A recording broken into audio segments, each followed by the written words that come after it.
Tonight also we'll be hearing and getting updates. We want to know what is happening as far as the Nigerian Labour is concerned. The president of the Nigerian Labour Congress, Joe Ajaero, will be talking to us and giving us updates on what is happening. I think we should just first and foremost deal with that matter and go back to the issue of the Senate and what happened today. Mr. President NLC joins us, Joe Ajaero. Thank you so much indeed for joining us tonight. Give us an understanding of where we are at as far as the Labour federal government negotiation is concerned. You've suspended the protest and the strike action. So where are we at right now? Well, thank you very much. Like you rightly pointed out, the protest was suspended after intervention of the National Assembly and the President of the Federal Republic of Nigeria, President Bola Ahmed Tinubu. And between that time and now, one or two issues have played out. The Senate promised to get back to us and resolve the matter within 1 week. Just this evening, we got a notice from them inviting us for a meeting tomorrow. On other issues, we are yet to get the modality on the restructured negotiating team, especially the government team, who has it and those that will lead the government team. That one is still pending. However, rising from our next meeting, we decided to take further action on the vexatious position of the Industrial Court and the Ministry of Justice through the Solicitor General that we are sending us letters about contempt, and then the neck of the NLC rose up, giving up to 14th of August for them to withdraw such a summon for contempt or face industrial action, real industrial action, But equally this afternoon, the Minister of Justice through the Solicitor General of the Federation sent a letter to us withdrawing that charge. So far, so good. That's where we are. So, are you surprised that the contempt process was brought up against Labour? Very surprised, because from my own understanding, and for any layman or even those that are experts, rally and protest are not the same thing as strike action. And if we allow the issue of rally and protest, civil protest, to be criminalized, that will be the end of this nation. And that was what happened in the case I've been referring to, the case of AMPP versus Nigerian police that involved Muhammadu Buhari. And the appeal court then ruled clearly that no court can equally rule out people's rally and the right of people to assemble and equally protest, whatever they don't agree, whatever that doesn't go down well with them. It's instructive for you to know that, immediately after the new PMS price was fixed, some people protested to the National Assembly saying they support it and that they will pay it. And for other people to protest to say they don't support it, and then you start to flag off, a contempt charge of them, is not how the country should behave. And if you watch almost on a daily basis, the Asari Dokobo group have been protesting along. Nobody has given them any contempt charge, and this one protested by Labour and other Nigerians and the civil society. I can't see how the Industrial Court, which is a specialized court on labor issues, will now try to, rule against Nigerians, and that would be an aberration. We are shocked, that someone came from them. So legally speaking, Labour can no longer continue based on the order coming from the Industrial Court. Is that the case? Again? I'm saying that based on what you explained now and the contempt process that the federal government has brought before the Industrial Court, I'm saying that, but legally speaking, your hands are tied. Labour may not be able to go to the street or go on strike based on that process brought before the industrial court. Is that the case? Well, if it is this current one, I just announced to you that the same Ministry of Justice have withdrawn it, based on our NEC, resolution, calling for its withdrawal. Now, the other one on issue of strike, the law is clear. When they brought the first one, we had the opportunity of obeying it or disregarding it, but we obeyed it. And then a date was fixed for it to be heard.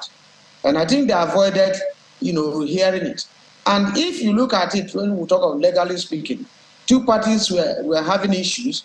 And so a party went to the court and they said status quo remains. However, the parties came back and had an MOU. They agreed. One starts to wonder what the court will be proceeding on. Within some weeks again, the party that went to court violated it. They didn't allow the status quo to remain.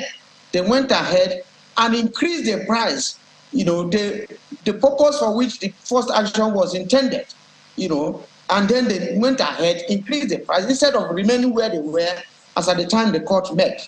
And then the same court are now trying to charge the party, that has remained faithful to the court order, for contempt, for daring to go into protest.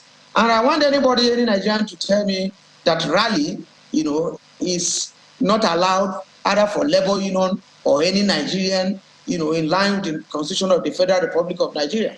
So that's the situation. Rally and protest with the labor movement in Nigeria will resist it with the last of their blood to make it, to criminalize it, to allow anybody to criminalize it, to allow them to criminalize it is to tie Nigerians to the servitude forever. So let's get it clear. I mean, our business here and the reason why we want to keep tabs on this matter, because it's of utmost importance to the lives, the livelihood, and the well-beings of every Nigerian, including those who are in government and those who are not in government, and those of us who are just ordinary Nigerians doing our daily businesses just as normal. The question here is the offerings of the federal government. What President Bola Tinubu has ruled out as palliatives, as measures, cushion effect to help Nigerians to ease the pain. Are you satisfied? You say you're going to look at it, but you are also asking the federal government to look into a few things. Have you been able to get back to them? You say you have a meeting tomorrow. Have you been able to hear from your members in labor on some of those areas that will immediately impact on their lives? Well, we have met severally, and we took so many things to the government. The committees met after the MOU signed with government. The committees met severally and weren't satisfied with what was happening, and the fact that the government was still going ahead to increase the pump price of petroleum products. So on the basis of that, we staged that protest, which you saw. And that same day, while we were still coming back from the protest, Mr. President sent for us, the NLC and TUC, and we met with him. And we used that opportunity to, send it direct to Mr. President, our feelings, on almost all the issues that we took there. On the issue of what the government is calling minimum wage, we were able to clarify, Mr. President, and situate our demand from the context of, a wage award. And Mr. President got it, and we agreed on it, in the first instance, that it should be wage award, and it should be, be done urgently, while the issue of minimum wage will be due for review next year. Now, we insisted on the issue of refinery, because it is our belief, that you can't bring down the price of PMS if it is only one source of importation. If the refineries are working here and people are importing, you can manage, the price of PMS. It will definitely come down. We looked at it, and Mr. President, inquired from the group managing director of NNPC, and firm assurance was given, that the refinery in Port Harcourt will start production by December.